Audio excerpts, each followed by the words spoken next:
बिस्मिल्लाहिर्रहमानिर्रहीम MGT 402 lecture number 23 to 28 आज हम डिस्कस करेंगे। लेक्चर नंबर 23 से स्टार्ट करते हैं। इसमें हम प्रोसेस कॉस्टिंग में opening work in process and first in first out versus weighted average को देखेंगे। ये हम फर्स्ट इन फर्स्ट आउट और वेटेड एवरेज पहले भी पढ़ चुके हैं जब हम इन्वेंट्री मैनेजमेंट को देख रहे थे, तो अब हम प्रोसेस कॉस्टिंग में देखने लगे हैं। तो की आइडिया हमारे पास यही है कि जब हमारे पास कुछ यूनिट्स लेफ़्ट ओवर होते हैं फ्रॉम द लास्ट पीरियड, मतलब कि जो opening work in process inventory हमारे पास होती है, तो हमें ये डिसाइड करना है कि जो इनकी कॉस्ट है उसको किस तरह ट्रीट करना है। तो इसके लिए दो मेथड्स हैं, एक फर्स्ट इन फर्स्ट आउट और एक वेटेड एवरेज का मेथड है। तो ओल्ड कॉस्ट जो हमारे पास लास्ट पीरियड से है, फर्स्ट इन फर्स्ट आउट में हम क्या करते हैं, उसे सेपरेट रखते हैं न्यू कॉस्ट से, और वेटेड एवरेज में क्या करते हैं, इनको मिक्स टुगेदर करते हैं न्यू कॉस्ट से। मतलब कि क्योंकि इसमें हम एक एवरेज निकाल रहे हैं ना, तो इसमें पिछले पीरियड की भी एवरेज आ जाती है एंड नेक्स्ट पीरियड की भी कॉस्ट की हम एक एवरेज निकाल रहे हैं। तो इसमें सेपरेशन नहीं रहती, इसमें मिक्सिंग हो जाती है। अच्छा, इक्विवेलेंट यूनिट्स जो हमने काउंट की हैं उनको फर्स्ट इन फर्स्ट आउट में सिर्फ हम क्या किस तरह ट्रीट करते हैं कि only work done this period on the opening work in process. मतलब कि हम स्ट्रिक्टली आइसोलेट कर रहे हैं उस वर्क को जो कि हमारे पास इस पीरियड में हुआ है, एक स्पेसिफिक पीरियड में हुआ है। और वेटेड एवरेज में ऑल कंप्लीटेड यूनिट्स को हम देखते हैं, जबकि ओपनिंग परसेंटेज को हम इग्नोर कर देते हैं। तो ज़्यादा एक्यूरेट हमारे पास कौन सा, फर्स्ट इन फर्स्ट आउट, क्यों इसमें सब कुछ सेपरेट रखा जा रहा है, और वेटेड एवरेज ज़रा लेस प्रिसाइज है, लेकिन ईजियर टू कैलकुलेट कौन सा, तो first in first out method. इसमें ज़्यादा स्टेप्स होंगे तो ये ज़रा कॉम्प्लेक्स ज़्यादा है, और वेटेड एवरेज सिंपलर है। तो फर्स्ट इन फर्स्ट आउट का की रूल हमारे पास क्या है कि जब opening work in process inventory आएगी, हमने सिर्फ काउंट करना है जो रिमेनिंग वर्क है, ठीक है, जितना हमारे पास काम बकाया रह गया है उन यूनिट्स को फिनिश करने के लिए। इसका फॉर्मूला बेसिकली क्या है कि जो ओपनिंग वर्क इन प्रोसेस वाले यूनिट्स थे उनको आपने मल्टीप्लाई कर दिया 100% माइनस जो परसेंटेज है जो कि काम हमारे पास लास्ट पीरियड में डन हो चुका है उससे, और जो करंट पीरियड कॉस्ट है सिर्फ उसको हम यूज़ करते हैं यूनिट की कैलकुलेशन के लिए। और वेटेड एवरेज का हमारे पास क्या रूल है कि opening work in process cost को हम कंबाइन कर देते हैं करंट पीरियड की कॉस्ट के साथ। तो हमने सब कंप्लीटेड यूनिट्स को काउंट करना है इसमें इक्विवेलेंट प्रोडक्शन में। इसकी यूनिट कॉस्ट हमारे पास कैसे आएगी, opening work in process cost में हम ऐड कर रहे हैं करंट कॉस्ट को और डिवाइड कर देना जितने हमने इक्विवेलेंट यूनिट्स निकाले हैं। इसमें कोई percentage opening work in process की ट्रैक करने की ज़रूरत नहीं है। तो इसका एक क्वेश्चन देखते हैं। हमारे पास एक मिनी सोप की कंपनी है, इसमें कोई क्लोजिंग हमारे पास वर्क इन प्रोसेस नहीं है। ओपनिंग वर्क इन प्रोसेस कितना है, 200 यूनिट्स, जो कि हमारे पास डायरेक्ट मटेरियल का 100% है और 75% कन्वर्जन। अच्छा, न्यू यूनिट्स जो हमने स्टार्ट किए हैं वो 800 है, और ओल्ड ट्रांसफर्ड जो हमने ट्रांसफ़र कर दिए हैं वो 1000 यूनिट्स हैं। तो इसकी टोटल कॉस्ट देखें, डायरेक्ट मटेरियल में हमारे पास 100% था, और डायरेक्ट लेबर और हमने फैक्ट्री ओवरहेड के लिए 75% यूज़ करना है, बट अभी ये हमें कॉस्ट्स दी गई हैं। तो ये डेटा है हमारा, ये ओपनिंग वर्क इन प्रोसेस और करंट पीरियड के लिए, और टोटल हमारे पास दिया गया। अच्छा, पहले हम फर्स्ट इन फर्स्ट आउट से इक्विवेलेंट यूनिट्स देखेंगे। अच्छा, तो इसमें बेसिकली 800 देखें, हमने यहाँ पर बताया गया था कि न्यू स्टार्ट किए हैं, ठीक है, तो वो 800 तो ऐसे ही आ गए हमारे पास। अब जो पुराने पीरियड से हमारे पास आए हैं, तो डायरेक्ट मटेरियल का हमने 100% लिया था, मतलब कि वहाँ पर 0% हमारे पास बचा है, रिमेनिंग में 0% है, मतलब कि ये ऑलरेडी डन हो चुके हैं, ठीक है। तो यहाँ पर ये 800 ही आ जाएगा।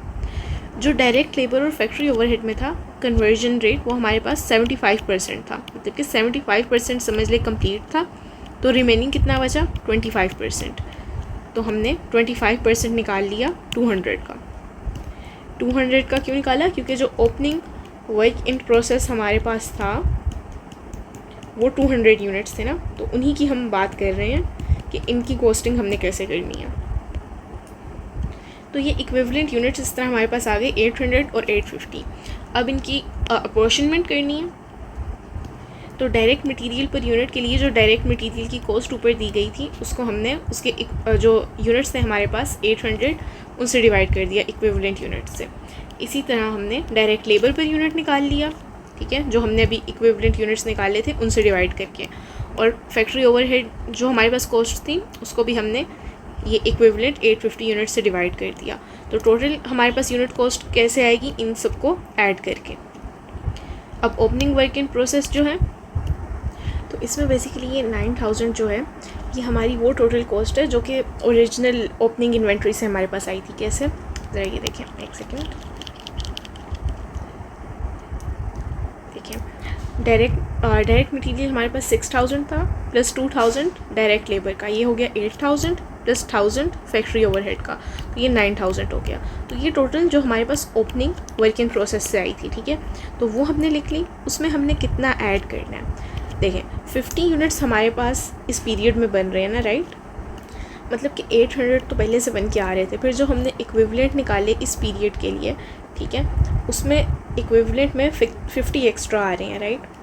तो अब ये 50 जो एक्स्ट्रा हैं, एक तो हमने पुरानी कॉस्ट ऐड कर दी, और ये 50 की हमने कॉस्ट पहले डायरेक्ट लेबर पर यूनिट से निकाली, क्योंकि डायरेक्ट मटेरियल में तो ये आ ही नहीं रहे ना, वहाँ तो 800 है, डायरेक्ट लेबर में आ रहे हैं और फैक्ट्री ओवरहेड में। तो डायरेक्ट लेबर के साथ मल्टीप्लाई करके इनकी कॉस्ट निकाली, ठीक है, और फैक्ट्री ओवरहेड की जो कॉस्ट है उससे मल्टीप्लाई करके इनकी कॉस्ट निकाली, तो इनको ऐड कर दिया इस 9000 में। तो ये हमारे पास opening work in process cost आ गई। अब जो न्यू 800 यूनिट्स हैं हमारे पास, इनको हम टोटल जो कॉस्ट हमारे पास आई डायरेक्ट मटेरियल, डायरेक्ट लेबर और फैक्ट्री ओवरहेड को ऐड करके उससे हम मल्टीप्लाई कर रहे हैं, ठीक है, तो ये हमारे पास टोटल आ जाता है। तो ये तो हमारे पास फर्स्ट इन फर्स्ट आउट हो गया। वेटेड एवरेज को देख लें अगर, तो इसमें भी equivalent unit and unit cost हम निकालेंगे। तो इक्विवेलेंट यूनिट्स जो हैं, जो कि सारे कंप्लीट हो चुके हैं, 1000। अच्छा, अब इसमें बेसिकली हम 1000 क्यों ले रहे हैं, क्योंकि कहा था इसमें हमने सबको मिक्स कर देना है, ब्लेंड कर देना है एक किस्म का। तो जो हमारे पास लास्ट पीरियड था उससे हमने जो यूनिट्स लिए थे और इस पीरियड के, उन दोनों को हम कंबाइन करके देख रहे हैं, तो वो 1000 है हमारे पास। और डायरेक्ट मटेरियल पर यूनिट, तो जो उसकी टोटल कॉस्ट है उसको टोटल यूनिट से डिवाइड कर रहे हैं। डायरेक्ट लेबर के साथ भी ऐसे ही कर रहे हैं, जो डायरेक्ट लेबर की कॉस्ट थी उसको भी टोटल यूनिट से कर रहे हैं, और फैक्ट्री ओवरहेड को भी। तो इन सब कॉस्ट को हम ऐड करेंगे तो 47 आ जाएगा, और टोटल यूनिट से मल्टीप्लाई कर देंगे तो 47,000, जो कि सेम वही आंसर है हमारे पास, बट ये वाला मेथड हमारे पास ईजी है। ओके, देन लेक्चर नंबर 24, इसमें हमने opening plus closing work in process को एक साथ देखना है, इसलिए में हम क्लोजिंग नहीं देख रहे थे। तो अब ओपनिंग यानी जो लेफ़्ट ओवर था हमारे पास लास्ट पीरियड से, और क्लोजिंग जो कि अनफिनिश्ड है इस पीरियड के एंड पे, यानी कि एक पीरियड देखेंगे, पीरियड स्टार्ट हो रहा है अगर, ठीक है, तो कुछ लेफ़्ट ओवर हमारे पास आ रहा था, ये हमारे पास ओपनिंग था, लेकिन ये जब पीरियड एंड हो गया तब हमारे पास कुछ काम बच गया, ठीक है, तो वो हमारे पास क्लोजिंग है, ठीक है। तो इसमें हमने बस एक एक्स्ट्रा स्टेप कुछ करना है कि जो क्लोजिंग वर्क इन प्रोसेस है उसके इक्विवेलेंट यूनिट्स निकालने हैं। वो कैसे, जो क्लोजिंग वर्क इन प्रोसेस की यूनिट्स हैं उनको मल्टीप्लाई कर देना है उस परसेंटेज से जितने परसेंट वो कंप्लीट हो गए हैं, तो हमारे पास इक्विवेलेंट यूनिट्स आ जाएंगे, ठीक है। और इसको हमने कैलकुलेट करना है using current period cost only, सिर्फ करंट पीरियड की कॉस्ट को यूज़ करना है। ये किस मेथड के लिए हम देख रहे हैं, फर्स्ट इन फर्स्ट आउट के लिए। तो इसकी एग्जांपल देखते हैं। इसमें हमारे पास ओपनिंग के साथ साथ क्लोजिंग वर्क इन प्रोसेस भी दिया हुआ है, ठीक है।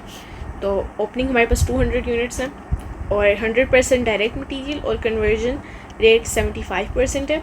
न्यू हम 800 बना रहे हैं, कंप्लीट हमारे पास 700 हो गए हैं, और क्लोजिंग में हमारे पास 300 लेफ़्ट ओवर हैं, ठीक है, जो कि 100% है डायरेक्ट मटेरियल का और 50% उनका कन्वर्जन रेट है, और टोटल कॉस्ट हमारे पास 47,000 है। अब अगर वेटेड एवरेज से निकालेंगे तो इसमें तो हमने कहा है कि हमने सब यूनिट्स को एक साथ करके ही लिखना है, ठीक है, कंबाइन करके। तो डायरेक्ट मटेरियल में हमारे पास 700 कंप्लीटेड हम यूनिट्स को देख रहे हैं, और डायरेक्ट लेबर में भी, ठीक है। तो अब क्लोजिंग में हमारे पास कितने थे, क्लोजिंग में हमारे पास 300 बचे हुए थे, राइट। तो उनका डायरेक्ट मटेरियल के लिए कितना रेट था, 100%, ठीक है। तो 300 इंटू 100% हमारे पास 300 ही होता है, तो इन दोनों को ऐड किया तो इक्विवेलेंट यूनिट्स 1000 आ गए। अब डायरेक्ट लेबर और फैक्ट्री ओवरहेड के लिए हमारे पास 50% कन्वर्जन रेट था, तो उन 300 यूनिट्स को हमने 50 से मल्टीप्लाई किया तो 150 आ गया, और 700 में ऐड किया तो 850 इक्विवेलेंट यूनिट्स आ गए डायरेक्ट लेबर और फैक्ट्री ओवरहेड के लिए। ओके, अब वेटेड एवरेज की यूनिट कॉस्ट हमने निकाली है, तो जो टोटल कॉस्ट थी डायरेक्ट मटेरियल की हमारे पास, उससे हमने डिवाइड कर दिया इक्विवेलेंट यूनिट्स को, तो डायरेक्ट मटेरियल की पर यूनिट कॉस्ट आ गई। इसी तरह जो इक्विवेलेंट यूनिट्स डायरेक्ट लेबर के हैं उनको डायरेक्ट लेबर की कॉस्ट के साथ किया, और फैक्ट्री ओवरहेड की कॉस्ट के साथ फैक्ट्री ओवरहेड के इक्विवेलेंट यूनिट्स को, ठीक है, और इन सबको फिर कॉस्ट को ऐड कर दिया तो हमारे पास टोटल कॉस्ट आ गई, ठीक है। अब हमने अपॉर्शनमेंट करनी है, तो बेसिकली जो ट्रांसफ़र आउट हमने किए हैं 700 यूनिट्स, तो उनकी कैलकुलेशन किस हिसाब से करेंगे, जो वेटेड एवरेज से हमने ये कॉस्ट निकाली है उसी से मल्टीप्लाई कर देंगे। इसी तरह closing work in process direct material में हमारे पास कितने थे 300 यूनिट्स, उसको हम 26 से मल्टीप्लाई कर रहे हैं, जो कि डायरेक्ट मटेरियल की पर यूनिट कॉस्ट थी। इसी तरह डायरेक्ट लेबर में हमारे पास 300 नहीं थे बल्कि 50% यूनिट थे, जो कि 300 का 50% 150 होते हैं, उसको डायरेक्ट लेबर की पर यूनिट कॉस्ट के साथ मल्टीप्लाई किया। और क्लोजिंग वर्क इन प्रोसेस का जो फैक्ट्री ओवरहेड है हमारे पास 150 यूनिट्स यानी कि 50% थे 300 का, उसको मल्टीप्लाई कर रहे हैं फैक्ट्री ओवरहेड की कॉस्ट पर यूनिट के साथ, और इन सबको आपने टोटल कर लिया, तो ये क्लोजिंग वर्क इन प्रोसेस आ गया। क्यों? क्योंकि इसमें हमने क्लोजिंग वाले यूनिट्स देखे थे। अच्छा, और इसका ग्रैंड टोटल अगर आप करेंगे तो हमारे पास फिर भी उतना ही आएगा जो बाई टोटल कॉस्ट थी। अब फर्स्ट इन फर्स्ट आउट के ज़रिए कैसे करना है, तो इसमें इक्विवेलेंट यूनिट्स को हमने एज अ टोटल नहीं देख रहे हैं, इसमें हम हर अपने पीरियड का अलग अलग देखते हैं। तो ओपनिंग का हम देख रहे हैं, ठीक है। तो जो 200 यूनिट्स थे डायरेक्ट मटीरियल क्योंकि 100% था, मतलब कि वो 100% कम्प्लीट थे, मतलब कि ओपनिंग में कुछ भी नहीं बचा, ठीक है। तो ओपनिंग में वो 200 हमारे पास डायरेक्ट मटेरियल के हिसाब से 100% कम्प्लीट थे, तो रिमेनिंग तो ज़ीरो हुए ना। तो यहाँ पर अब न्यू कम्प्लीटेड हमारे पास 500 थे, और क्लोजिंग वर्क इन प्रोसेस हमने निकाल लिया था 300, तो टोटल 800 हुआ। अब डायरेक्ट लेबर और फैक्ट्री ओवरहेड ये हमारे पास 25% था।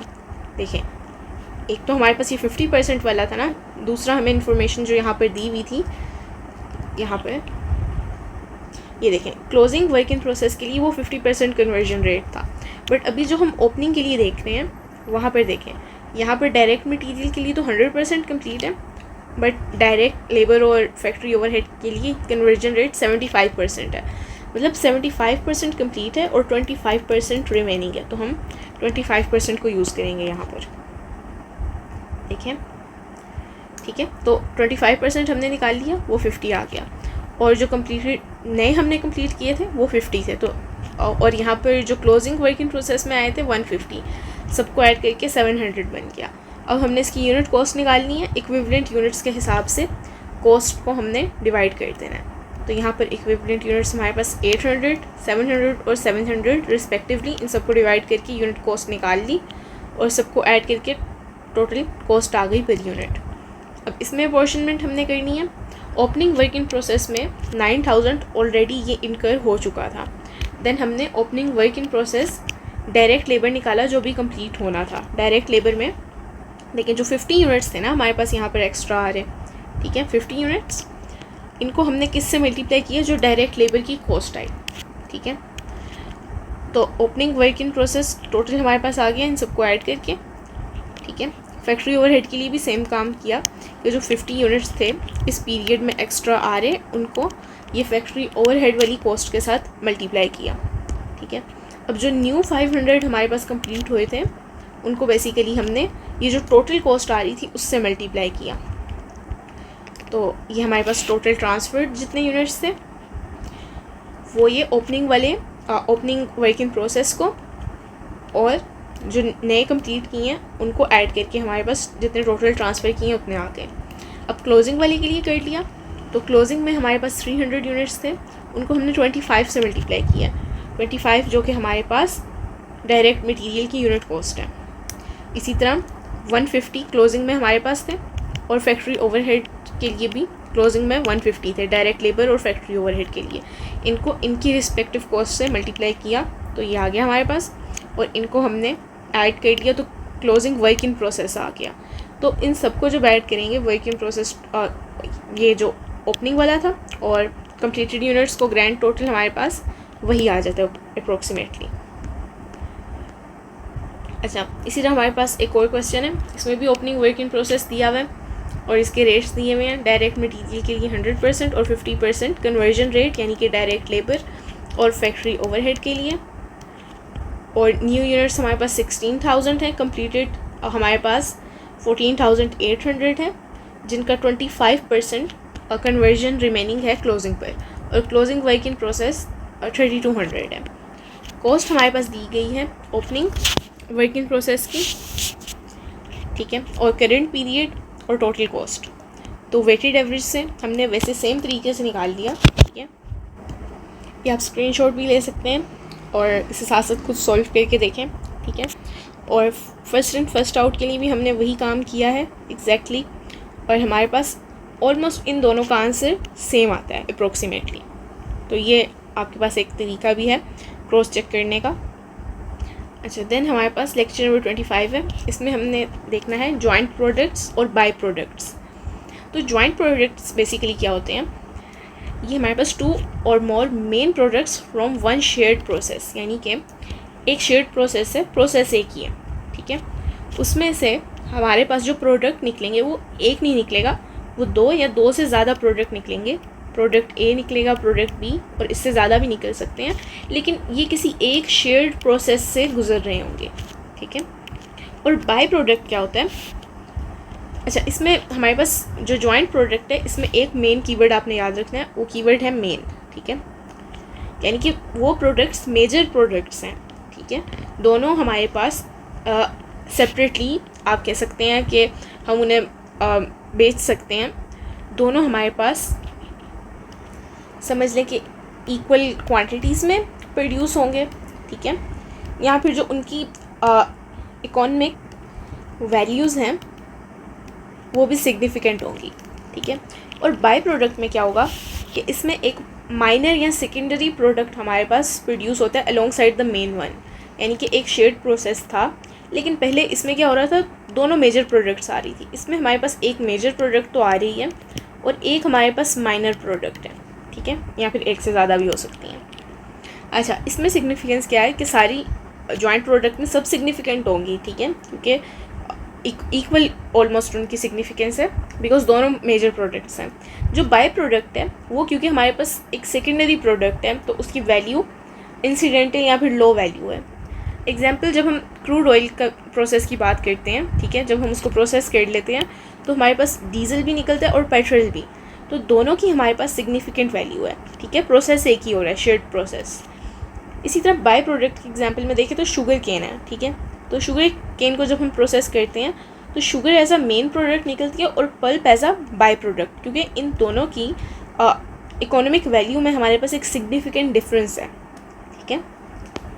अच्छा, अब इनको हमने एलोकेट कैसे करना है, जॉइंट कॉस्ट, ठीक है।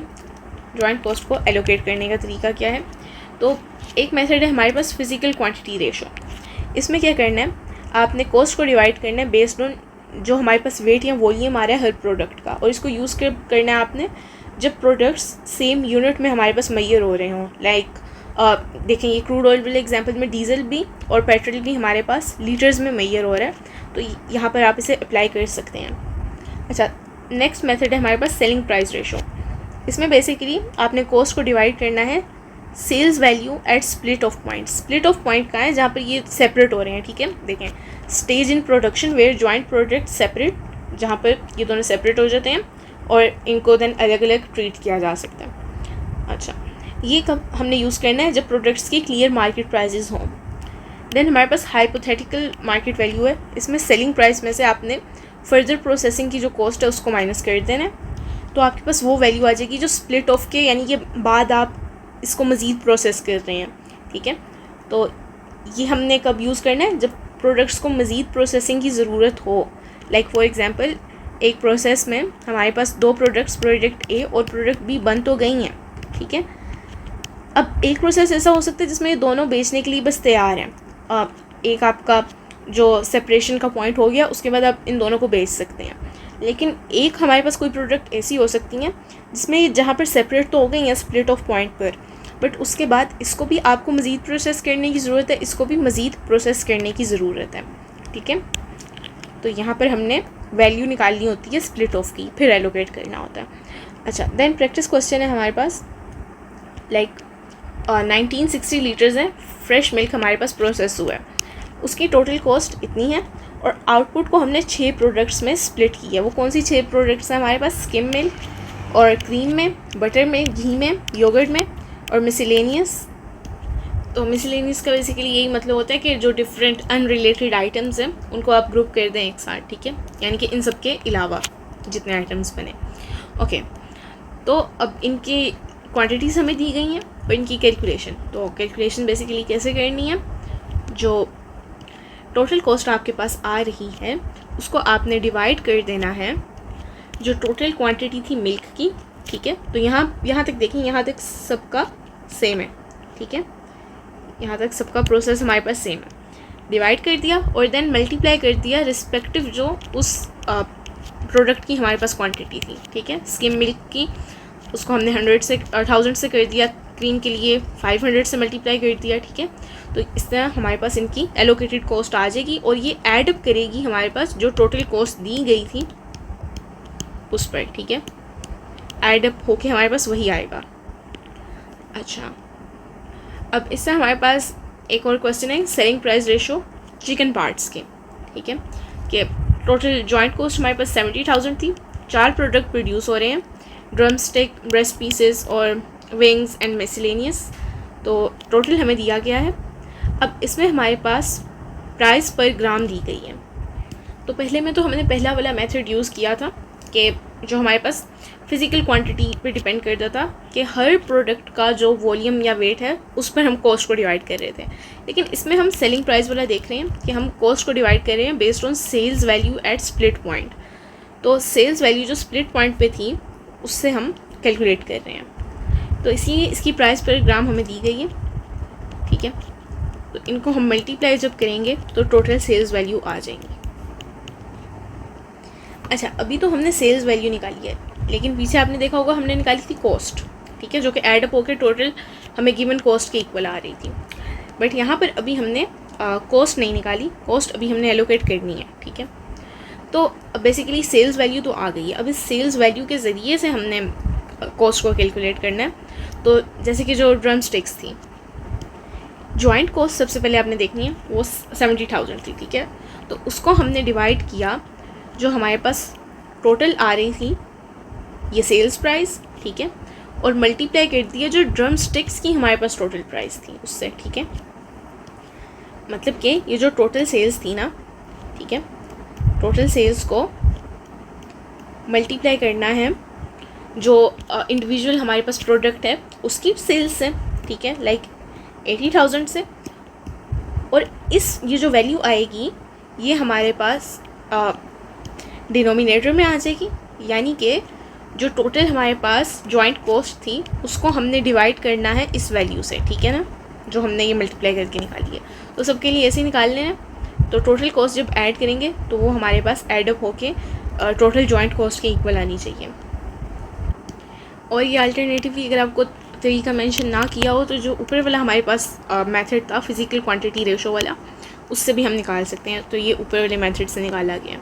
अच्छा, देन जो हमने हाइपोथेटिकल मार्केट वैल्यू वाला पढ़ा है, ठीक है, उसके ज़रिए से हम एक प्रॉब्लम क्वेश्चन को देखते हैं।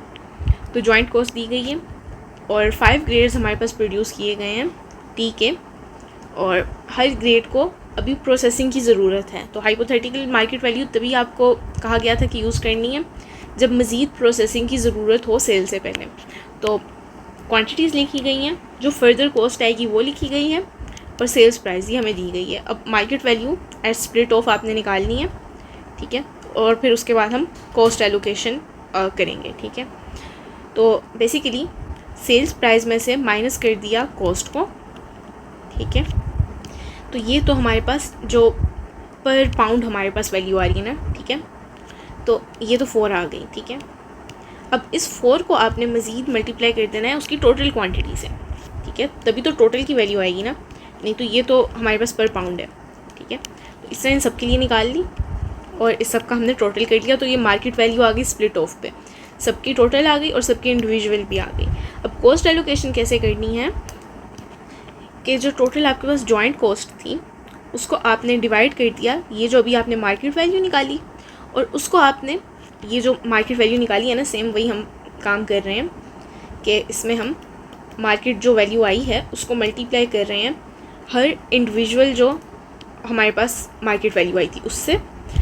तो इनको मल्टीप्लाई करके जो भी वैल्यू हमारे पास आती है उसको डिनोमिनेटर में रखेंगे, ठीक है, और टोटल जॉइंट कॉस्ट को यानी कि हम उससे डिवाइड कर रहे हैं इस वैल्यू से, ठीक है। तो कॉस्ट एलोकेटेड आ जाएगी हर एक के लिए, हर एक ग्रेड के लिए आ जाएगी। इन सबको ऐड कर लेंगे तो हमारे पास अप्रोक्सीमेटली वही वैल्यू आ रही है जो कि टोटल जॉइंट कॉस्ट की थी।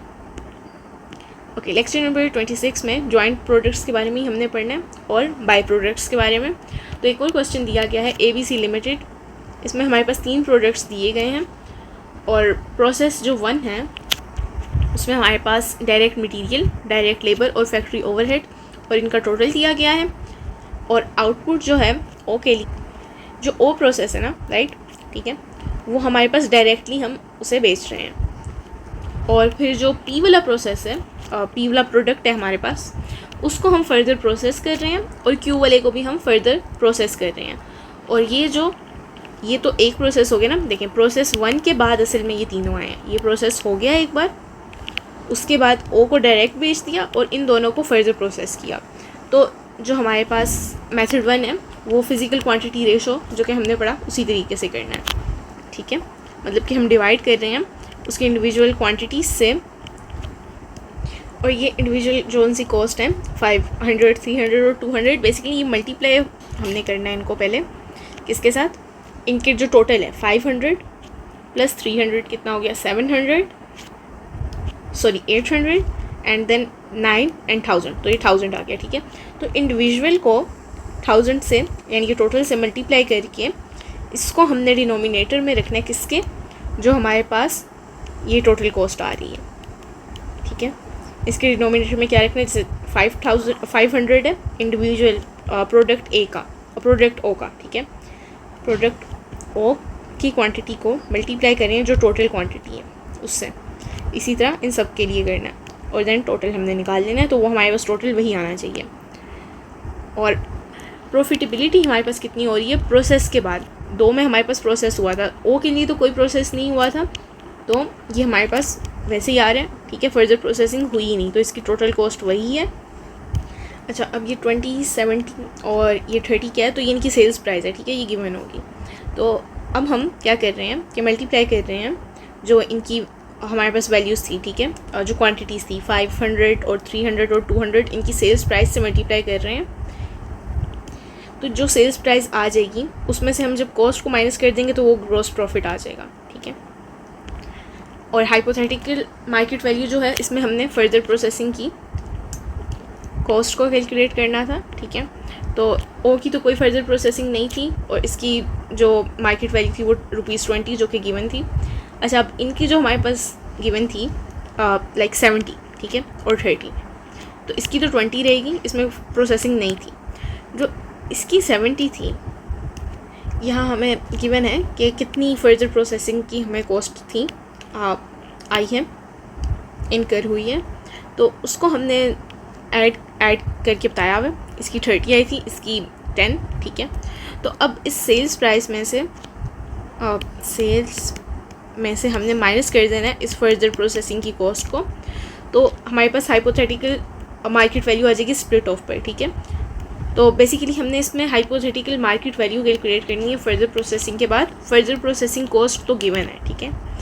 तो वो जब हमारे पास आ गई तो हाइपोथेटिकल मार्केट वैल्यू के लिए हमने क्या करना है कि ये जो स्प्लिट ऑफ पर हमारे पास आ गई है ना वैल्यूज़, इनको टोटल क्वांटिटीज़ से मल्टीप्लाई कर दिया, फिर ऐड कर दिया, तो हमारे पास टोटल आ गया। तो कॉस्ट एलोकेशन अब कैसे करनी है कि ये जो हमारे पास इंडिविजुअल इनके आ गए थे, मार्केट वैल्यूज़ आ गई थी, राइट, और 10,000, 12,000 और 4,000, राइट। तो अब ये जो 15,000 जो कि टोटल शुरू में हमें कॉस्ट दी गई थी वो हमारे पास न्यूमरेटर में आ जाएगी और डिनोमिनेटर में अगेन जो हम करते आ रहे हैं कि ये जो टोटल ठीक है, मल्टीप्लाइड जो भी इंडिविजुअल है प्रोडक्ट ओ के लिए, जो उसकी हमारे पास टोटल हाइपोथेटिकल मार्केट वैल्यू आई है उससे मल्टीप्लाई करके, ठीक है। तो ये प्रोडक्ट ओ के लिए हो गया, इसी तरह प्रोडक्ट पी के लिए और इसी तरह क्यू के लिए करना है। तो टोटल हमारे पास अप्रोक्सीमेटली वही आएगा। अच्छा, बाय प्रोडक्ट का अकाउंटिंग मेथड हमारे पास क्या है कि बाय प्रोडक्ट तो हमारे पास माइनर प्रोडक्ट है, ठीक है, along side the main product. तो इसकी इनकम भी हम रिकॉर्ड कर सकते हैं 4 वेज में। एक है अदर इनकम में, इसमें क्या करना है, नेट बाय प्रोडक्ट सेल्स को हमने ऐड करना है ग्रॉस प्रॉफिट में एज अ सेपरेट लाइन। तो प्रॉफिट तो सेम होगा लेकिन इसको हम जस्ट सेपरेटली शो कर रहे हैं। Then deduction from cost of good sold, subtract करना है हमने नेट बाय प्रोडक्ट सेल्स को कॉस्ट ऑफ गुड सोल्ड से, यानी कि जो टोटल कॉस्ट थी उस कॉस्ट को हम कम कर रहे हैं, इसमें हम प्रॉफिट के साथ नहीं लिख रहे। अच्छा, इससे क्या होगा, कॉस्ट हमारे पास जब आपको पता है डिक्रीज़ होती है तो प्रॉफिट इंक्रीज़ होता है। तो चाहे हम इसकी वैल्यू को प्रॉफिट में ऐड करके अकाउंट नहीं कर रहे, बट हम कॉस्ट में से सब्ट्रैक्ट करके भी इसे अकाउंट कर सकते हैं। Then deduction from production cost, यहाँ पर हम कॉस्ट ऑफ गुड्स सोल्ड में से डिडक्ट कर रहे थे, यहाँ पर प्रोडक्शन कॉस्ट में से। तो टोटल प्रोडक्शन में से हमने माइनस करना है बिफोर कैलकुलेटिंग क्लोजिंग स्टॉक। ये क्लोजिंग स्टॉक को कैलकुलेट करने से पहले करना है। तो इसका प्रॉफिट पे क्या अफेक्ट होता है कि affect closing stock value too, कि जो क्लोजिंग स्टॉक की वैल्यू है इससे वो अफेक्ट होती है। Then we have realisable value, इसमें हमने क्या करना है कि deduct estimated NRV from production cost before actual sale. तो NRV बेसिकली क्या है, ये हमारे पास नेट रियलाइजेबल वैल्यू है। तो नेट रियलाइजेबल वैल्यू बेसिकली किस चीज़ को रिप्रेजेंट करती है, ये उस एक्चुअल कैश को रिप्रेजेंट करती है जो कि कंपनी एक्सपेक्ट करती है कि हमें किसी एसेट को बेचने के बाद मिलेगा, ठीक है। और ये सबसे ज़्यादा हमारे पास कंजर्वेटिव है मेथड, यानी कि कंजर्वेटिव का फाइनेंस में क्या मतलब होता है कि हम ऐसा ऑप्शन चूज़ कर रहे हो जो कि एसेट्स को अंडरस्टेट करे और इनकम को भी, और लाइबिलिटीज़ और एक्सपेंसेस को ओवरस्टेट करे, ठीक है। तो बेसिकली जैसे हम कहते हैं एक वर्स्ट केस सिनेरियो प्रेजेंट करना, तो इसमें हम यही करते हैं। अच्छा, बाय प्रोडक्ट का प्रैक्टिस क्वेश्चन है हमारे पास। मेन प्रोडक्ट के 4000 यूनिट प्रोड्यूस हुए हैं और सोल्ड इतने हुए हैं और 400 क्लोजिंग स्टॉक है। सेल्स प्राइस और प्रोडक्शन कॉस्ट ये है, ठीक है। और बाय प्रोडक्ट जो है वो 800 प्रोड्यूस हुई हैं, 700 सोल्ड हुई हैं, 100 उसका क्लोजिंग स्टॉक है, सेलिंग प्राइस इतनी है और फर्दर प्रोसेसिंग की हमारे पास इतनी कॉस्ट है। तो इसको हम जो फर्स्ट मेथड था कि ट्रीट एज अदर इनकम, उसमें देखें तो हम बेसिकली क्या कर रहे हैं, जो सेल्स है उसको हम सेल्स प्राइस से मल्टीप्लाई करके जो टोटल, यानी कि सेल्स प्राइस आ रही है हमारे पास टोटल वैल्यू, वो निकाल रहे हैं।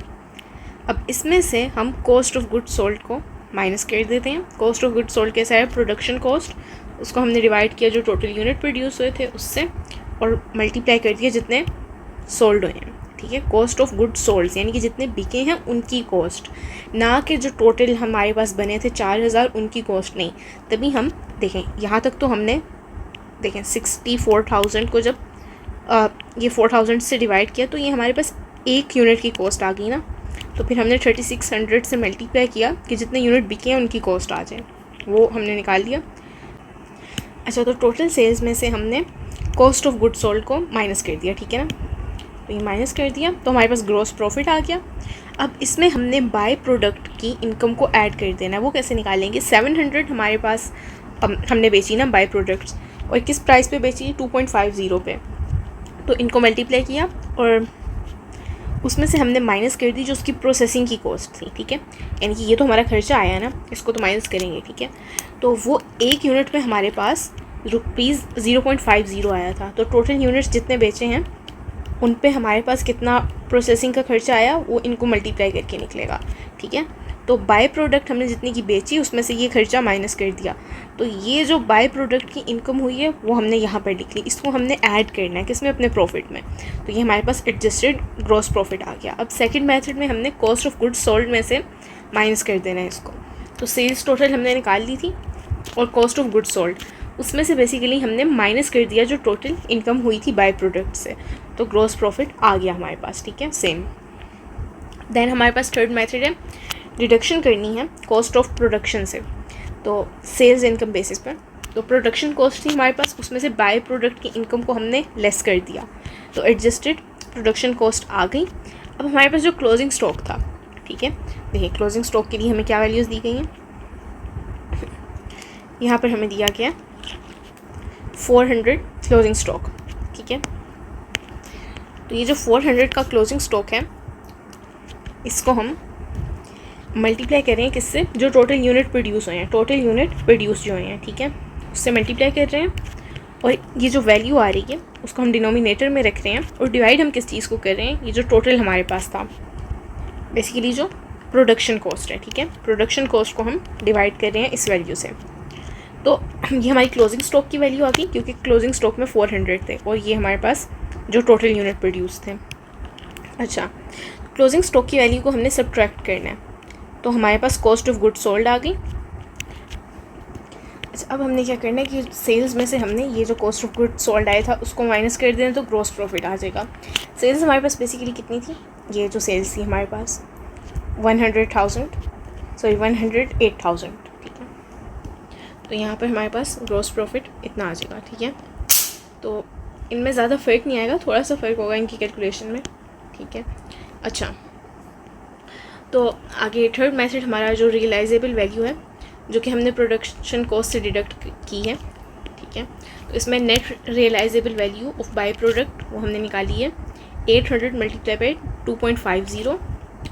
तो 800 बेसिकली क्या है, ये जितने हमारे पास बाय प्रोडक्ट प्रोड्यूस हुए थे, ठीक है, और 2.50 उसकी सेलिंग प्राइस, उसमें से माइनस कर दिया जो उसकी फर्दर प्रोसेसिंग की कॉस्ट आई थी, ठीक है। एक यूनिट पे 0.50 थी, उसको 800 यूनिट से मल्टीप्लाई करके 800 यूनिट्स की प्रोसेसिंग कॉस्ट निकाली, उसको इन 800 यूनिट्स की सेलिंग जो प्राइस आई थी उसमें से माइनस किया, तो ये net realisation of by product हमारे पास आ गई कि इतना हम इससे कैश एक्सपेक्ट कर सकते हैं, ठीक है।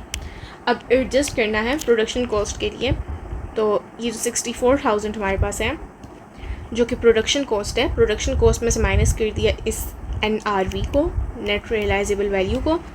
देन क्लोजिंग स्टॉक में हमें पता है 400 यूनिट्स थे, ठीक है, उनको जो टोटल यूनिट प्रोड्यूस हुए थे उससे मल्टीप्लाई किया, और इनको हमने डिनोमिनेटर में रखा किसके, ये अपने एडजस्टेड वैल्यू के, ठीक है, तो इसके रखा। तो ये हमारे पास कॉस्ट ऑफ गुड सोल्ड आ गया। देन हमारे पास ग्रॉस प्रॉफिट, देखिए ग्रॉस प्रॉफिट हमारे पास कैसे आया कि अगेन जो टोटल सेल्स थी हमारे पास वो भी चाहे आप लिख लें, जो कि हमारे पास ये थी, ठीक है, 108,000, इसमें से हमने कॉस्ट ऑफ गुड सोल्ड को माइनस किया, ठीक है, तो ये हमारे पास हमारा ग्रॉस प्रॉफिट आ गया। तो उनके मेथड 1 और 2 ने तो हमें सेम आंसर दिया था, लेकिन बाकी मेथड्स हमें डिफरेंट आंसर इसलिए देते हैं ग्रॉस प्रॉफिट का कि हम क्लोजिंग स्टॉक को कैसे वैल्यू करते हैं उसकी बेस पर। अच्छा, लेक्चर नंबर 27, इसमें हमने मार्जिनल वर्सेस एब्जॉर्प्शन कॉस्टिंग पढ़नी है। तो इनमें क्या डिफरेंस है, एब्जॉर्प्शन कॉस्टिंग में बेसिकली जो हमारे पास फिक्स्ड फैक्ट्री ओवरहेड है उसको हम कैसे ट्रीट करते हैं। एब्जॉर्प्शन कॉस्टिंग में हम प्रोडक्ट कॉस्ट इसको इंक्लूड करते हैं स्टॉक वैल्यू में, और मार्जिनल कॉस्ट में हम पीरियड कॉस्ट को चार्ज करते हैं प्रॉफिट एंड लॉस अकाउंट में, डायरेक्टली स्टॉक में नहीं करते, ठीक है। अच्छा, और एब्जॉर्प्शन कॉस्ट में जो स्टॉक की जो वैल्यूएशन होती है वो हम कैसे करते हैं, फुल कॉस्ट पर, वेरिएबल और फिक्स दोनों को ऐड करके, और मार्जिनल कॉस्टिंग में वेरिएबल कॉस्ट को सिर्फ यूज़ किया जाता है। और एब्जॉर्प्शन कॉस्टिंग में जब फिक्स्ड फैक्ट्री ओवरहेड हमारे पास प्रॉफिट एंड लॉस को हिट करता है। अच्छा, बेसिकली इसका मतलब क्या है कि ये टाइमिंग है कि जब आपकी फ़िक्स्ड कॉस्ट जो है, जैसे कि फैक्ट्री का रेंट हो गया या फिर सैलरीज वगैरह हो गई, इनको आपने प्रॉफिट एंड लॉस की जो स्टेटमेंट है उसमें रिकॉर्ड कब करना है, ठीक है। तो एब्जॉर्प्शन कॉस्टिंग में आपने तब करना है जब आपने, आप बेसिकली समझ लें पे व्हेन यू सेल, ठीक है, तब पे करें जब आपने बेच दिया। और इसमें मार्जिनल कॉस्टिंग में आपने क्या करना है, पे एज यू गो, मतलब कि उस पीरियड में जब ये इनकर हुई हैं, ठीक है। अच्छा, और देन इनकम स्टेटमेंट का फॉर्मेट देख लें एब्जॉर्प्शन कॉस्टिंग के लिए और मार्जिनल कॉस्टिंग के लिए। तो इसमें सेल्स कैसे निकालनी है, इसमें बेसिकली इसमें सेल्स में से हमने कॉस्ट ऑफ सेल्स को माइनस कर दिया, इसमें फैक्ट्री ओवरहेड इंक्लूडेड है, इसमें से हमने सिर्फ वेरिएबल कॉस्ट ऑफ सेल को माइनस किया। तो यहाँ पर हमारे पास ग्रॉस प्रॉफिट इस तरह आ जाता है कि सेल्स में से कॉस्ट ऑफ सेल्स को माइनस किया और इसमें हमारे पास ग्रॉस कंट्रीब्यूशन मार्जिन आ जाएगा। ठीक है, अब इस एब्जॉर्प्शन कॉस्टिंग में अगर आप ग्रॉस प्रॉफिट में से ऑपरेटिंग एक्सपेंसेस को माइनस कर देते हैं तो आपके पास नेट प्रॉफिट आ जाएगा। और यहाँ पर अगर आप ग्रॉस कंट्रीब्यूशन मार्जिन में से variable selling and admin cost वगैरह को माइनस कर देते हैं तो आपके पास कंट्रीब्यूशन मार्जिन आ जाएगा। यहाँ पर ग्रॉस था, उसमें से ये वाली कॉस्ट को हमने माइनस कर दिया तो खाली कंट्रीब्यूशन मार्जिन आ गया। ठीक है, इसमें से तमाम फिक्स कॉस्ट को आप माइनस कर देंगे, जैसे कि प्रोडक्शन, सेलिंग की, एडमिनिस्ट्रेशन की, ठीक है, जो कि फ़िक्स्ड है। यहाँ पर हमने वेरिएबल वाली की थी, तो आपके पास फिर नेट प्रॉफिट आ जाएगा। तो यहाँ पर हमें क्या कहा गया है कि देखिए, जब कंट्रीब्यूशन मार्जिन में से जो कंट्रीब्यूशन मार्जिन है, ठीक है, वो बेसिकली क्या है कि सेल्स में से आप सारी वेरिएबल कॉस्ट को माइनस कर रहे हैं। ठीक है, जो कि हमारे पास ये आ रहा है। ये कंट्रीब्यूशन मार्जिन ये किस चीज़ को शो करता है कि हाउ मच इज़ लेफ्ट, कितना हमारे पास बच गया है जिसमें से हम फिक्स्ड कॉस्ट्स को कवर कर सकें। ठीक है, तो जब फिक्स्ड कॉस्ट भी इसमें से कवर हो जाएंगी, रेस्ट जो हमारे पास बच जाएगा वो हमारा प्रॉफिट है। तो प्रॉफिट हमारे पास डिफर कब करते हैं, एक है स्टॉक सिचुएशन और दूसरा कॉलम है हमारे पास जिसमें हमें बताया गया कि absorption profit versus marginal profit ये कैसे डिफर करेंगे। ठीक है, स्टॉक की सिचुएशन के हिसाब से। तो जब प्रोडक्शन और सेल्स बराबर होंगी, ठीक है, मतलब कि जितना प्रोडक्शन हो रही थी उतनी हमने सेल कर दिया, तो सेम प्रॉफिट होगा दोनों मेथड्स के अंडर।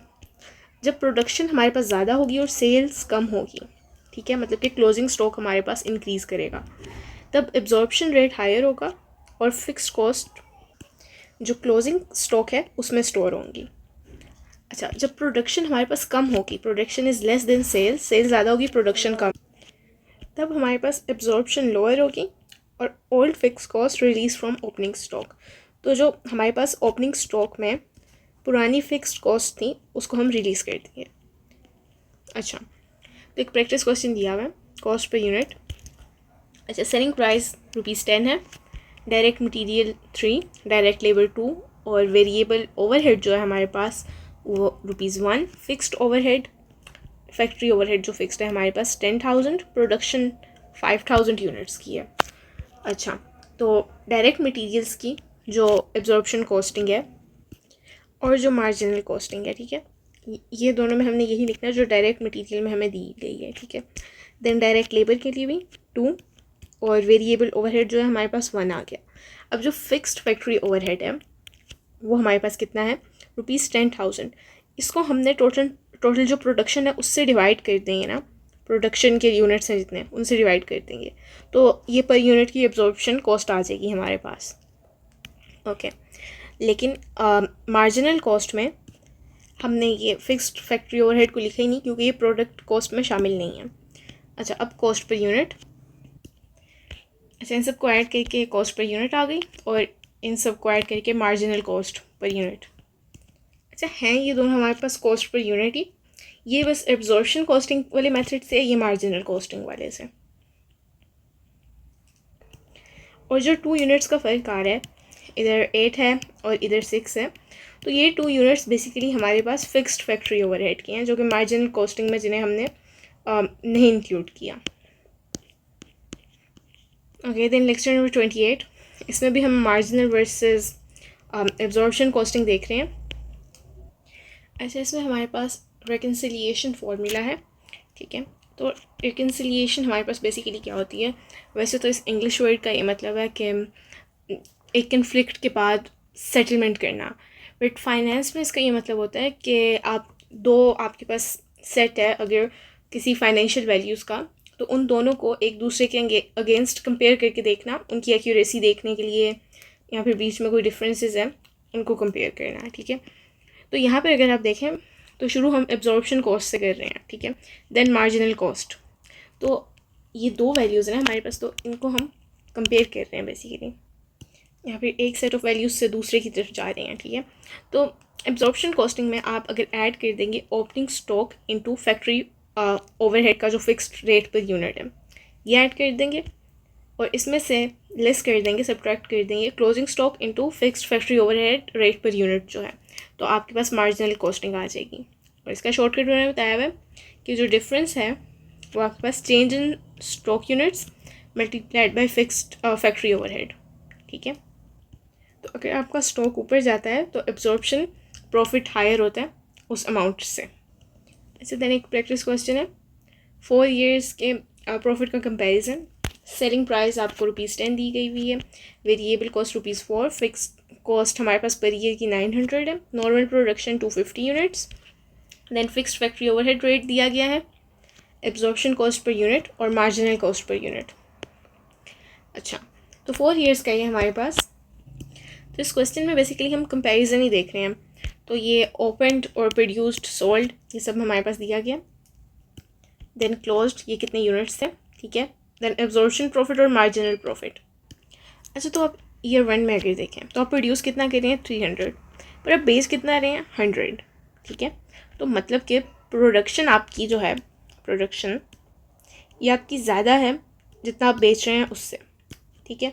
तो इसका मतलब स्टॉक बिल्डअप हो रहा है क्योंकि क्लोजिंग में आपके पास ज़्यादा है, ठीक है, क्लोजिंग स्टॉक आपके पास ज़्यादा है ओपनिंग से, और जितना आपने सोल्ड किया उससे भी ज़्यादा है, ठीक है। तो जब आपके पास स्टॉक बिल्डअप हो रहा है तो एब्जॉर्प्शन जो प्रॉफिट है आपके पास वो तो तब हमें बेहतर लग रहा है, ठीक है, 420 ये ज़्यादा लग रहा है। लेकिन ऐसा क्यों है? ये सिर्फ इसलिए ज़्यादा लग रहा है क्योंकि जो अनसोल्ड स्टॉक है वो अभी भी हमारी शेल्फ पे पड़ा हुआ है, तो उसकी जो कॉस्ट है वो हमारे प्रॉफिट से नहीं निकली। लेकिन जो मार्जिनल प्रॉफिट है वो बेसिकली हमारे पास लॉस में जा रहा है, ठीक है, ये हमारे पास नेगेटिव में आ रहा है। ऐसा क्यों? क्योंकि ये एक्चुअल जो हमारा सेल्स वॉल्यूम है ये उससे अफेक्ट होता है, ये सेल्स वॉल्यूम के साथ सेंसिटिव है, ठीक है, it is sensitive to sales volume. तो अच्छा, सेकेंड ईयर में आप देखें यहाँ पर अभी भी हमारा स्टॉक पड़ा हुआ है, ठीक है, बिल्डअप हो रहा है। तो यहाँ पर भी ये तो हमें प्रॉफिट दिखा रहा है एब्जॉर्प्शन, लेकिन एक्चुअल में हमें मार्जिनल प्रॉफिट में देखें तो हमें लॉस हो रहा है। अच्छा, देन हमारे पास जब ओपनिंग थी 300, ठीक है, प्रोड्यूस हमने किए 200 ही हमने बेच दिए, तो 300 अभी भी पड़े हुए हैं। बट यहाँ पर आप देखेंगे तो मार्जिनल प्रॉफिट और एब्जॉर्प्शन प्रॉफिट हमारे पास सेम है। तो ऐसा क्यों है? ऐसा इसलिए है कि देखें आपने प्रोड्यूस कितने किए 200 और आपने बेच कितने दिए 200, तो इसलिए जितने आपने एग्जैक्टली बनाए उतने ही आपने बेच दिए, तो इसलिए हमारे पास दोनों प्रॉफिट सेम है। देन 4th ईयर में आपने बनाए कितने 200 लेकिन आपने बेचे कितने 300, ठीक है। तो जब आपने ऐसा किया तो स्टॉक बिल्डअप तो अब कम हो रहा है हमारे पास, तो एब्जॉर्प्शन प्रॉफिट हमारे पास आ रहा है ज़्यादा, लेकिन इस बार मार्जिनल प्रॉफिट भी हमारे पास आ रहा है क्योंकि अब एक्चुअल में हमारे पास सेल्स हुई हैं, ठीक है। तो टोटल प्रॉफिट हमारे पास हमेशा सेम रहेगा। एब्जॉर्प्शन सिर्फ हमें ज़्यादा इसलिए दिख रही थी जब स्टॉक हमारे पास बिल्डअप हो रहा था। अच्छा, और देन फुल इनकम स्टेटमेंट का एक क्वेश्चन है, सेलिंग प्राइस दी हुई है, प्रोड्यूस इतने यूनिट हुए हैं, बेचे इतने हैं, क्लोजिंग स्टॉक में इतने बचे हैं, वेरिएबल कॉस्ट दी हुई हैं डायरेक्ट मटेरियल, डायरेक्ट लेबर और फैक्ट्री ओवरहेड के लिए, देन एडमिनिस्ट्रेशन वगैरह की कॉस्ट और फिक्स्ड फैक्ट्री ओवरहेड दिया हुआ है, ठीक है। देन इसका हमारे पास रेट दिया हुआ है एब्जॉर्प्शन और मार्जिनल कॉस्ट का रेट भी दिया हुआ है। तो इसे आप देख सकते हैं, इनकम स्टेटमेंट्स बेसिकली हम पहले भी बनाते आ रहे हैं, तो ये वैसे ही जैसे उसके एंड पर हम नेट प्रॉफिट निकालते हैं। देन रिकन्सिलिएशन जो है वो हम देख लेते हैं कि प्रॉफिट अंडर जो एब्जॉर्प्शन कॉस्टिंग हमारे पास आया था उसमें से जब हमने माइनस कर दिया क्लोजिंग स्टॉक इनटू जो फिक्स्ड फैक्ट्री ओवरहेड का रेट था, ठीक है, उसको माइनस कर दिया, तो हमारे पास प्रॉफिट अंडर मार्जिनल कॉस्टिंग आ गया। देन प्रॉब्लम क्वेश्चन है हमारे पास लेक्चर 28 से कि फैक्ट्री के 3 कंपोनेंट है XYZ। बजटेड प्रोडक्शन में हमारे पास X जो है कंपोनेंट इज़ इक्वल टू 1000 और Y is equal to 1500, Z is equal to 2000। Then हमारे पास फिक्स्ड ओवरहेड दिया हुआ है, देन फिक्स्ड ओवरहेड की एलोकेशन हमने कैसे की है, देन की सेलिंग प्राइस, वेरिएबल कॉस्ट और fixed factory overhead rate per unit दिया हुआ है, ओवरहेड रेट नहीं ओवरहेड पर यूनिट का। अच्छा, देन हमने इसकी profit statement under absorption costing और अंडर मार्जिनल कॉस्टिंग प्रिपेयर करनी है। तो ये हम कैसे करेंगे देख लेते हैं। अच्छा, तो इसमें क्वेश्चन आप साथ ओपन कर लीजिएगा। X, Y और Z जो कंपोनेंट्स हैं उनकी बात हम कह रहे हैं, ठीक है। सबसे पहले हम उनकी सेल्स लिखेंगे, तो X कंपोनेंट की 4000, इसकी 9000 एंड इसकी 10,000 थी। ठीक है, तो टोटल साथ में लिख लें, ये हमारे पास 23,000 बन गया। ओके, देन हमने क्या करना है, यूनिट्स को मल्टीप्लाई करना है सेलिंग प्राइस से। ठीक है, सेलिंग प्राइस से मल्टीप्लाई करना है, जो कि 1000 यूनिट्स थे एक्स के, तो उसको मल्टीप्लाई करना है 4 से। इसके 1500 थे, उनको मल्टीप्लाई कर दिया 6 से, और इसके 2000 थे, उसको मल्टीप्लाई कर दिया 5 से।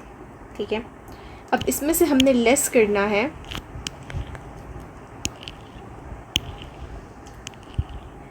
इसमें से हमने लेस करना है किसको, प्रोडक्शन की कॉस्ट को।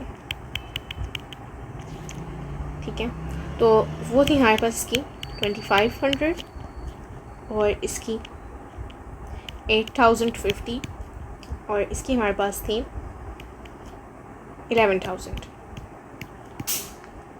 और ये टोटल हमारे पास बनती है 21,750। अच्छा, इनको भी हम कर लेते हैं। ठीक है, कैलकुलेशन चाहे सारी आप एंड पे कर लें। ठीक है, अच्छा, नेक्स्ट हमने क्या बनाना है, ये जो यूनिट्स हैं उनको मल्टीप्लाई करना है वेरिएबल कॉस्ट प्लस जो फिक्स्ड आपके पास ओवरहेड था।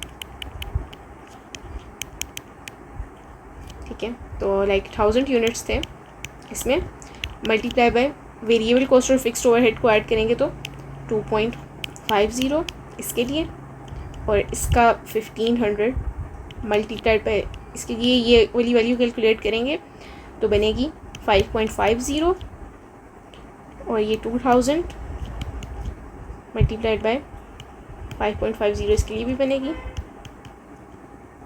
ठीक हो गया, तो इन सबको आपने कैलकुलेट करके नेट प्रॉफिट निकाल लेना। नेट प्रॉफिट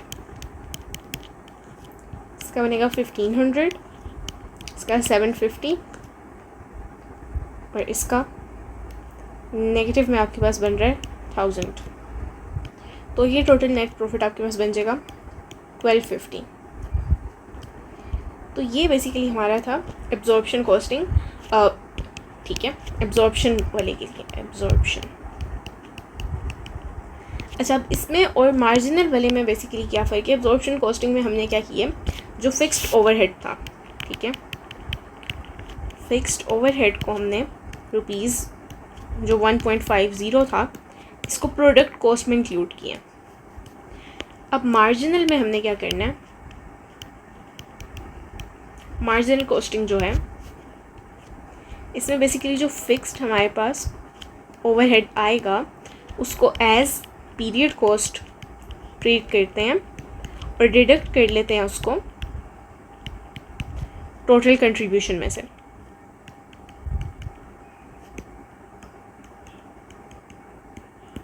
ठीक है, तो इसमें भी हमने बेसिकली वही करना है कि एक्स वाई जी और एक टोटल का कॉलम बना लिया।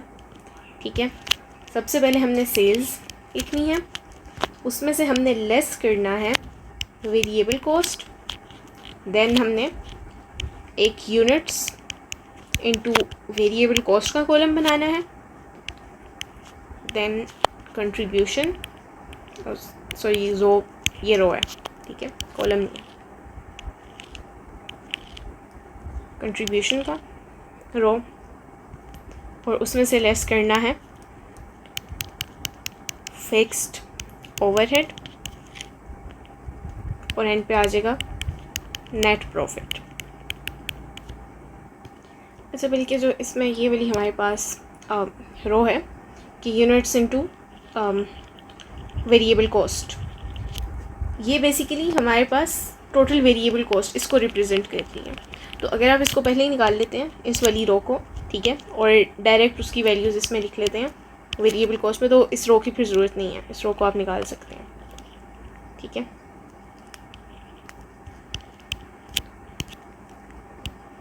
तो यहाँ पर वेरिएबल कॉस्ट आप अलग से कैलकुलेट करके लिखने, वो बेसिकली वेरिएबल कॉस्ट को मेजर करने का फॉर्मूला है जो कि यूनिट्स, जितने यूनिट्स हैं उसमें वेरिएबल कॉस्ट पर यूनिट। ठीक है, तो वो अलग से निकाल लें। अच्छा देन अच्छा अब टेबल मैंने कुछ टाइम लगा के ज़रा साफ़ सुथरा बनाया है। तो सेल्स रेवेन्यू ये हमारे पास एक्स के लिए 4000, 9000 वाई के लिए और 10,000 जी के लिए। टोटल हमारे पास ये है 23,000। इसमें से हमने वेरिएबल कॉस्ट माइनस करनी है, जो कि हमने बता दिया कैसे निकालनी है। 1000 रुपीज़ ब्रैकेट में लिख लें, देन 6000, देन 8000। तो ये टोटल हमारे पास 15,000 बनती है, जिसको हमने लेस करना है। देन कंट्रीब्यूशन 3000, 3000, 2000, ये टोटल बनता है 8000। इसमें से टोटल जो आपके पास फिक्स फैक्ट्री ओवरहेड है उसको हम सब्ट्रैक्ट कर रहे हैं। तो हम एज टोटल देख रहे हैं तो वो इतना है। तो इस सब को कैलकुलेट करके आपके पास आ जाएगा नेट प्रॉफिट, जो कि 1250 ही आएगा। तो बेसिकली कुछ भी नहीं किया, सेल्स रेवेन्यू और वेरिएबल कॉस्ट को हमने इनकी वैल्यूज़ पुट की हैं, और देन हमने जब सेल्स रेवेन्यू में से वेरिएबल कॉस्ट को माइनस किया तो कंट्रीब्यूशन खुद ही आ गया। ठीक है, 4000 माइनस 1000, 9000 माइनस 6000 और 10,000 माइनस 8000, और टोटल में से भी हमारे पास सब्ट्रैक्ट करके 8000 आ गया। ठीक है, ऐसे सेकंड क्वेश्चन में क्वार्टरली सेल्स का डिक्लाइन देखना है। नॉर्मल प्रोडक्शन दी गई है, सेलिंग प्राइस, फिक्स्ड ओवरहेड और प्राइम कॉस्ट भी दी गई है, प्रोडक्शन ओवरहेड और सेलिंग एंड एडमिनिस्ट्रेशन ओवरहेड और टोटल। देन सेल्स हमें दी गई हैं 4 क्वार्टर्स की। ठीक है, फर्स्ट क्वार्टर में मतलब कि साल के 4 हिस्सों में फर्स्ट क्वार्टर की ये सेल है, सेकंड की है, थर्ड की एंड देन फोर्थ की। देन ओपनिंग स्टॉक, तो हमने टेबल्स प्रिपेयर करने हैं एब्जॉर्प्शन और मार्जिनल कॉस्ट के चारों क्वार्टर्स के लिए। तो इसके लिए हम क्या करेंगे, सबसे पहले तो हम कुछ कैलकुलेशंस करेंगे। सबसे पहले मार्जिनल कॉस्ट पर यूनिट निकालेंगे। तो प्राइम कॉस्ट हमारे पास दी गई थी, उसमें वेरिएबल प्रोडक्शन ओवरहेड को ऐड किया, मार्जिनल कॉस्ट आ गई। Then absorption cost per unit निकाल लेते हैं। तो मार्जिनल कॉस्ट में हमने फिक्स्ड ओवरहेड रेट को जो कैसे निकलेगा 5000 डिवाइड बाय जितने यूनिट्स थे। ठीक है, तो हमारे पास पर यूनिट ओवरहेड का रेट आ गया। ठीक है, उस रेट में हमने मार्जिनल कॉस्ट को ऐड किया तो एब्जॉर्प्शन कॉस्ट पर यूनिट आ गई। देन प्रोडक्शन, तो हमें सिर्फ नॉर्मल प्रोडक्शन दी गई है और कोई हमें लॉस वगैरह भी नहीं बताया गया, कोई और प्रोडक्शन फिगर्स नहीं दिए गए। तो इसलिए प्रोडक्शन को हम कॉन्स्टेंट रिज्यूम कर रहे हैं 10,000 यूनिट्स पर क्वार्टर। ठीक है, तो ये हमने absorption costing profit statement prepare की है। ठीक है, ये चारों क्वार्टर्स के लिए ये आप देख सकते हैं, जैसे स्टेटमेंट्स पहले प्रिपेयर करते आ रहे हैं वैसे ही हुई है। ठीक है, अच्छा देन मार्जिनल कॉस्टिंग की है। इसमें हमारे पास सेल्स रेवेन्यू, उसमें से वेरिएबल जो हमारे पास कॉस्ट ऑफ गुड्स सोल्ड है जिस रेट पे, ठीक है, उसको हमने लेस कर दिया। देन सेलिंग एंड एडमिनिस्ट्रेशन का जो ओवरहेड था उसे भी लेस कर दिया, तो हमारे पास कंट्रीब्यूशन आ गया। ठीक है, अब उस कंट्रीब्यूशन में से फिक्स्ड ओवरहेड रेट को जब हम माइनस करेंगे तो हमें पता है नेट प्रॉफिट आ जाता है।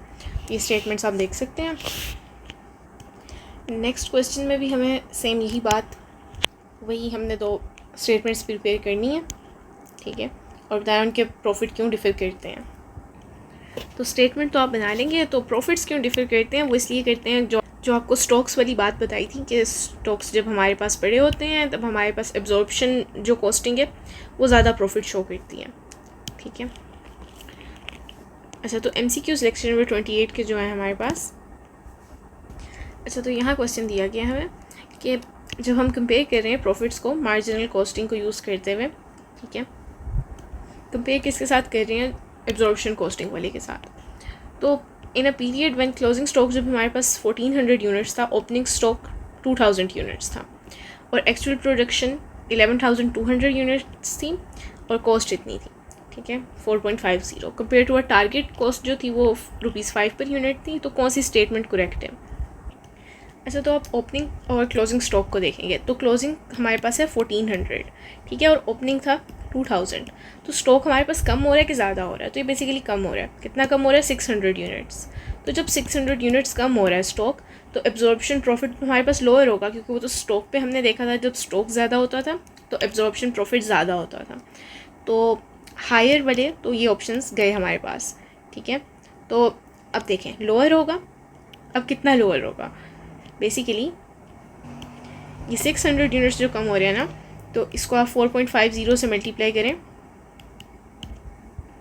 तो आपके पास आ जाएगा 2700, तो 2700 आपके पास लोअर होगा। तो इनसफिशिएंट डेटा वाली बात हमारे पास ठीक नहीं है। अच्छा, देन कंपेयर कर रहे हैं हम प्रॉफिट्स को अगेन।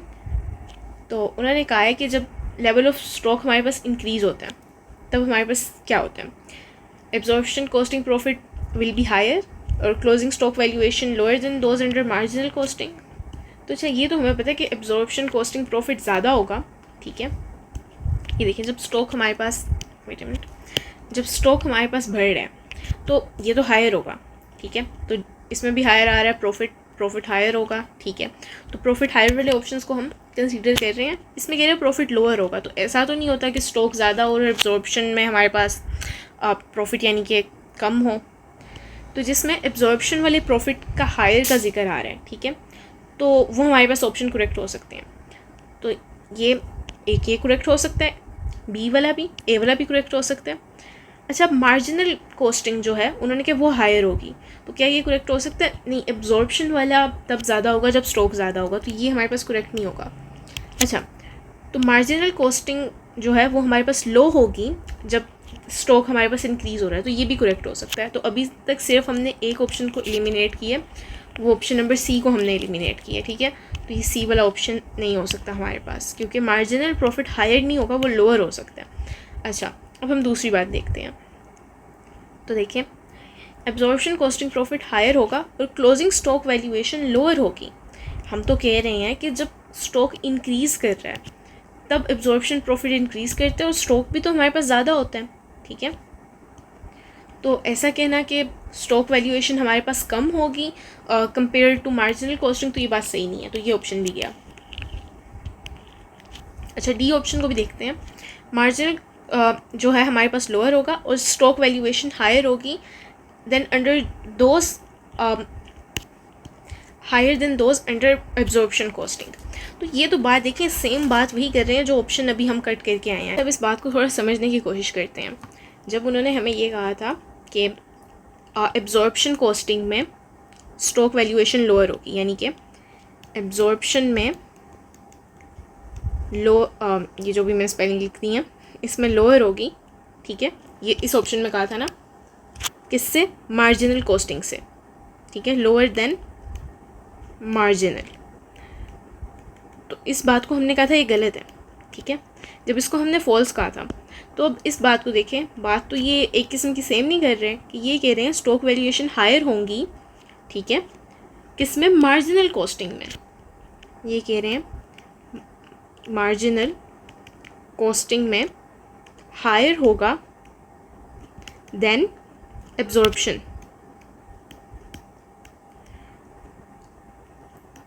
तो टर्म्स को आगे पीछे करके ये बात तो सेम कर रहे हैं कि इधर एब्जॉर्प्शन लोअर होगी, ठीक है, मार्जिनल हायर होगा, और यहाँ कह रहे हैं मार्जिनल हायर होगा, एब्जॉर्प्शन कम होगी, तो बात सेम कर रहे हैं। तो जब उस ऑप्शन को हमने फॉल्स किया तो ये भी हमारे पास फॉल्स हुआ, तो ऑप्शन बी ही बचा है हमारे पास। तो अब बी को ही हम देखते हैं, ठीक है।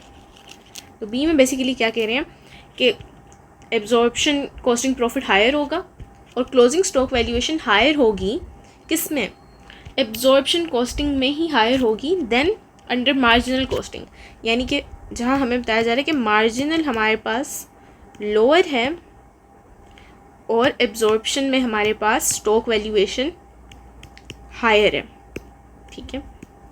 तो ये वाली बात सही है, प्रॉफिट भी हायर है और एब्जॉर्प्शन में हायर है हमारे पास stock valuation than marginal costing. तो ऑप्शन बी करेक्ट है। और थर्ड उन्होंने पूछा कंट्रीब्यूशन मार्जिन है, कंट्रीब्यूशन मार्जिन क्या होता है? तो ये हमने स्टेटमेंट बनाते हुए भी देखा था कि सेल्स माइनस वेरिएबल कॉस्ट, ठीक है। तो ये इसका हमारे पास आंसर है। और यहाँ पर हमारे 28 लेक्चर्स कंप्लीट होते हैं, तो नेक्स्ट वीडियो में हम 29 से स्टार्ट करेंगे।